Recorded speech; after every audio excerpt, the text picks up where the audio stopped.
নমস্কার বন্ধুরা, আমি রঞ্জন। আমি তোমাদের আজকে দেখাবো যে এয়ারটেলের ইন্টারনেট কানেকশানটা, যেটাকে বলা হয় এয়ারটেল এক্সট্রিম ফাইবার, ওটা কিভাবে কাস্টমারের বাড়িতে আমরা ইনস্টল করি সেই জিনিসটাই আমি আজকে তোমাদের দেখাবো। তোমরা ভিডিওটা পুরো দেখতে থাকো, বলেই বুঝতে পারবে।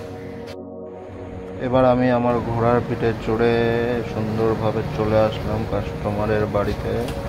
কাস্টমারের বাড়িতে এসে আমি কাস্টমারের ঘরের ভিতরে তো ভিডিও অ্যালাউ নেই, তাই দেখালাম না।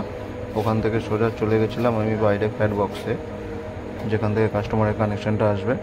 এইটা হলো ফ্যাট বক্সের নিচে, এটা ইলেকট্রিক পোলে আমাদের ফ্যাট বক্স থাকে, ওটা আমি দেখাচ্ছি। এই ফ্যাট বক্সের নিচে কাজ কমপ্লিট করার পরে এটা হলো আমাদের এয়ারটেল ফ্যাট বক্স। এই ফ্যাট বক্সটা থেকে কাস্টমারের বাড়ির ডিস্টেন্স হলো মিনিমাম 100 মিটার, 120।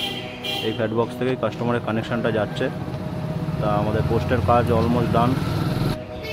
এখন আমাদের বাদশা কাস্টমারের লাইনটাকে ফ্যাট বক্সে জুড়ে দেবে, তারপর আমাদের এখানে কাজ শেষ। কাস্টমারের ঘরে গিয়ে আবার দেখা হচ্ছে। বাইরের কাজটা কমপ্লিট করার পরে এটা আমরা কাস্টমারের ঘরে চলে এসেছি। এটা হলো কাস্টমারের ঘরের ভিতরে কাজটা করছি আমরা। শুভঙ্কর দা ভিডিও করে দিচ্ছিল আর আমি কাজগুলো করছিলাম।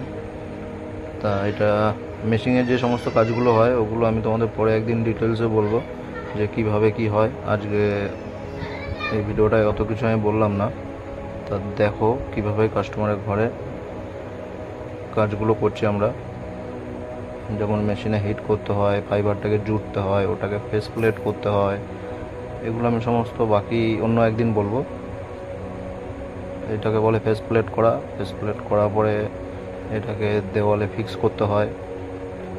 আর এটা হলো কাস্টমারের ঘরে যে তারটা আমরা এসছে বাইরে থেকে, যে তারটাকে ঢুকিয়েছি কীভাবে এসছে সেটাই দেখাচ্ছি। সুন্দর করে ক্লিপিং করে এখান থেকে কাস্টমারের রাউটারটা বসবে এই টেবিলে। আর যে ফেস প্লেটটা বানিয়েছিলাম ওইটা হলো ওই যে দেওয়ালে ফিক্স করে দিয়েছি। আর ওখান থেকে ইউলো যে কেবিলটা ওটাকে বলে প্যাচ কর্ড। আর এটা হলো আমাদের এয়ারটেলের রাউটার। এক এক সময় এক একটা রাউটার দেয় কোম্পানি, যখন যেটা দেয়। এটা হলো সারকমের রাউটার। রাউটারটাকে অ্যাক্টিভেট করার পরে কাস্টমারকে ওনার স্পিডটা চেক করে দিলাম। আর আজকের ভিডিওটা এই পর্যন্তই, পরবর্তী ভিডিও আরও আসবে।